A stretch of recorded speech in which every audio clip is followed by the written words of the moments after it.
Hi, my name is Sandy Liu. I'm a realtor at 460 Realty here in Nanaimo. And today's topic, we're going to be discussing property transfer tax.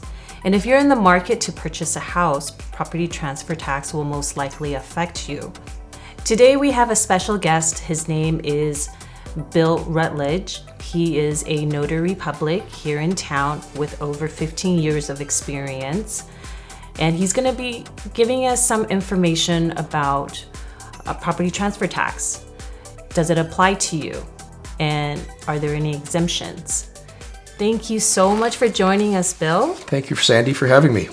So a lot of buyers, whether they're first time or they've bought a few homes, they have questions about property transfer tax. And since this is at the beginning of 2020, can you share with us what is property transfer tax? What is the sort of the breakdown of what buyers need to be aware of when they're looking to purchase a home? Okay.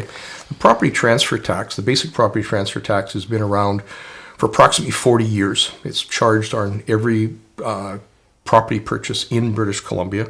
The rate is 1% on the first $200,000, 2% on everything over $200,000 till $2 million. It's 3% on everything between $2 and $3 million, and 5% on residential properties for anything over $3 million. That's the basic property transfer tax that's applied to every transaction in British Columbia. There are two basic exemptions that are very common in real estate in British Columbia. The first basic exemption that people occasionally qualify for is as first-time home buyers, and the second one is as an exemption for newly built homes. Are there any special types of properties that are exempt from having to pay property transfer tax? Manufactured homes. In a manufactured home park, there is no property transfer tax on that because they're basically just buying the box, the chattel. They're not buying the land that it's on. So there's no property transfer tax on modular homes that are in a modular home park. I see. Now, I often get questions from buyers concerning additional property transfer tax. Could you tell us a little bit about what that is? The additional property transfer tax, commonly known as the foreign buyer tax, is a tax that was introduced a couple of years ago. It's a tax on foreign buyers being defined as foreign nationals, people who are not Canadian citizens, not permanent residents of Canada.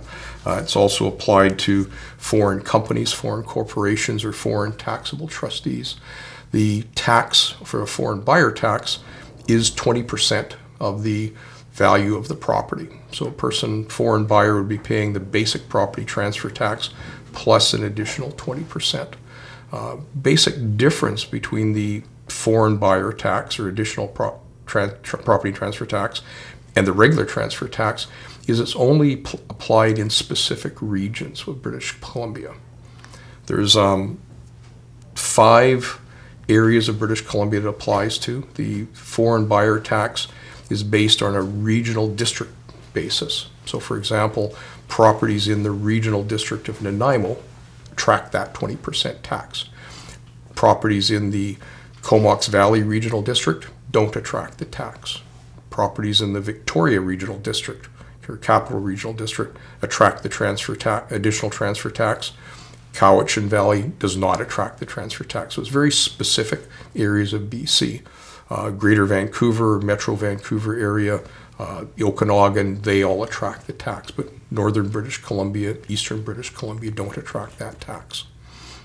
That's very interesting you say that because I think when they first implemented this tax 3 years ago, it was in very specific areas and more of a metropolitan setting. And last year there was quite a bit of confusion when they implemented this in late 2018, and then as a lot of properties and started to change hands, there was a lot of confusion about whether their area would apply on the island. Yeah, and it is quite interesting the way it applies, because it is, as you said, originally it was introduced in the Greater Vancouver area, metropolitan area. Now, on this regional district basis, applying in the regional district of Nanaimo, it applies to areas down in Cassidy and as far north as Deep Bay and Bowser.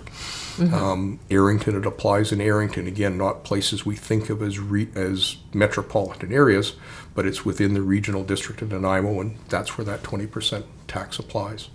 20% tax applies based on the owner's interest in the property. So we recently had a transaction where the one spouse was American and one spouse was Canadian. So the transfer tax was calculated based on the one spouse's 50% interest in the property. So it wasn't 20% of the full value, it was 20% of half of the value of that property. Oh, I see. That's very interesting, because you would think that because one spouse would be, that one spouse is Canadian, that they would both be exempt. No, it's but just that's not the case. So if you potentially have five parties to owning a property, a group of people, it's all based on the citizenship or residency of those individual people. So you could have 5 people and have 4 of them paying the foreign buyer tax and one of them not paying the foreign buyer tax, again based on their percentage interest in that property.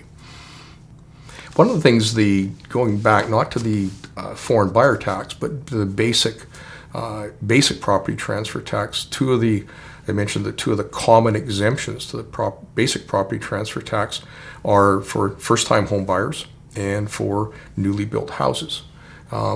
Again, there's particular criteria for each of those. Within each of those, they have some common criteria. They have some criteria that aren't the same.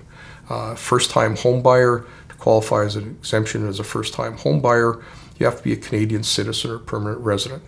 You have to have lived in British Columbia for the last 12 months or filed tax returns within BC within the last 2 out of the last 6 years.